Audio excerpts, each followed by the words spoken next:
कभी जिंदगी में मौका मिले तो 5 दुर्बा, कितनी दुर्बा जम के बोलो जरा, 5 दुर्बा 1 बेलपत्र। कभी अगर मौका मिले जीवन में 5 दुर्बा 1 बेलपत्र, 1 अक्षत, 1 चावल का दाना और तीनों पत्तियों पर लगा हुआ चंदन। बेलपत्र की जो 3 पत्ती होती है, इन तीनों पर लगा हुआ चंदन, दुर्वा, बेलपत्र, चावल का 1 दाना मध्य पत्ती पर रखकर जब भी आप अपने हृदय से कोई सरकारी गतिविधियों में कहीं फंस गए हो, सरकारी कोई केस चल रहा है, कोई सरकारी चीजों में अगर तकलीफें आ रही है, तो शिव का नाम लेकर आप अपना कर्म जरूर करना, मेहनत जरूर करना।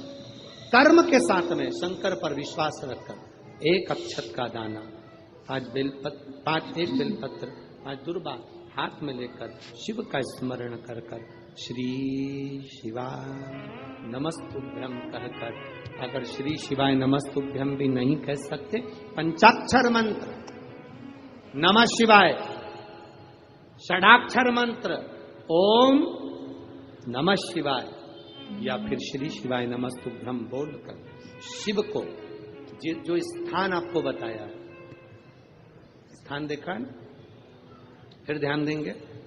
अशोक सुंदरी से शिवलिंग के बीच की जो खाली जगह देख रहे हो आप लोग, एलईडीओं पर ध्यान देना।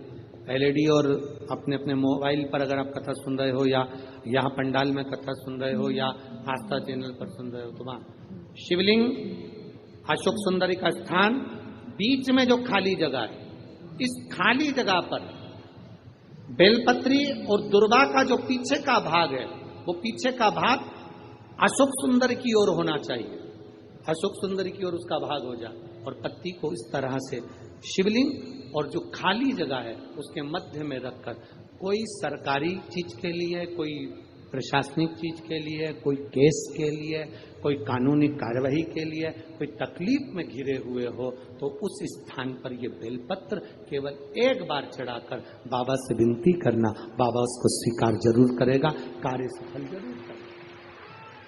1 बेलपत्र शिव भक्ति के लिए, 1 बेलपत्र की मूल। ओम नमः शिवाय, जय महाकाल। आप सभी का वीडियो में स्वागत है। दोस्तों, जैसा कि आपको पता ही है, मंगलवार का बहुत शुभ दिन आ गया है, और यदि आपके जीवन में बहुत समस्याएं हैं या किसी सरकारी कार्य में आप फंसे हुए हैं, आपका काम पूरा नहीं हो रहा है, कोई फाइल आगे नहीं बढ़ रही है, तो यह उपाय आपके लिए है। आप यह उपाय करें, महादेव आप पर कृपा जरूर करेंगे।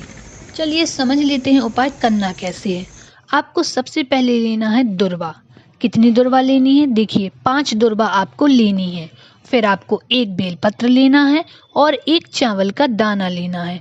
दोस्तों ध्यान दीजिएगा, चावल का दाना टूटा हुआ नहीं होना चाहिए। आपको साबुत चावल का दाना लेना है। आपने तीनों चीजें ले ली। अब आपको लेना है पीला चंदन। देखिए, इस प्रकार का पीला चंदन आपको लेना है। उसमें थोड़ा सा आपको पानी डालकर उसका पेस्ट बना लेना है। अब जो आपके पास यह जो बेलपत्र है, 1 बेलपत्र, आपको इसकी तीनों पत्तियों पर वह पीला चंदन लगा देना है। आपने पीला चंदन लगा दिया है। अब बेलपत्र, दुर्वा और चावल को लेकर आपको चले जाना है शिवलिंग के पास।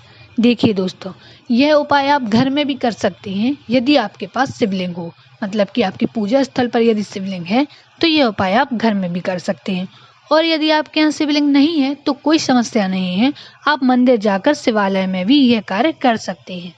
चलिए, जैसे आप पहुंच गए हैं शिवलिंग के पास, तो शिवलिंग में जहाँ ये शिवलिंग है और ये जो माता अशोक सुंदरी का स्थान है, इन दोनों के बीच में ये जो खाली स्थान होता है, देखिए यह खाली स्थान, इस खाली स्थान पर ही आपको पूरा कार्य करना है। सबसे पहले आप जो 1 चावल का दाना है आपके पास, उसको आपको बेलपत्र जिस पर आपने पीला चंदन लगाया है, उस बेलपत्र की ऊपर वाली पत्ती पर रखना है। तो बेलपत्र और चावल को फिर आपको माता अशोक सुंदरी के बाद जो खाली स्थान है जो अभी बताया था, इस पर आपको समर्पित करना है और इस प्रकार समर्पित करना है कि बेलपत्र की डंडी का मुख माता अशोक सुंदरी की तरफ हो और बेलपत्र की पत्ती का मुख शिव जी की तरफ हो। और आपको पता ही है बेलपत्र को उल्टा समर्पित किया जाता है। जब आप बेलपत्र समर्पित करेंगे तो चावल का दाना अपने आप ही समर्पित हो जाएगा। बेलपत्र समर्पित करने के बाद आपके पास जो 5 दुर्वा हैं उनको आपको एक एक कर नहीं चढ़ाना है, आपको 5 दुर्वा लेनी है और इस प्रकार चढ़ाना है। उस खाली स्थान पर ही आपको ये 5 दुर्वा चढ़ानी है और इस प्रकार चढ़ानी है कि दुर्वा की डंडी का मुख भी आपको माता अशोक सुंदरी की तरफ ही करना है। जब आप यह कार्य करें तो आपको ओम नमः शिवाय का जाप करते रहना है और यदि आपको ओम नमः शिवाय का जाप नहीं करना है तो आप श्री शिवाय नमस्तुभ्यम का जाप भी कर सकते हैं। यह कार्य आप कभी भी करें, अपनी समस्या महादेव को बताएं और बेलपत्र चढ़ाएं। महादेव आपकी बेलपत्र जरूर स्वीकार करेंगे, आपका हाथ पकड़ेंगे, आप पर कृपा करेंगे।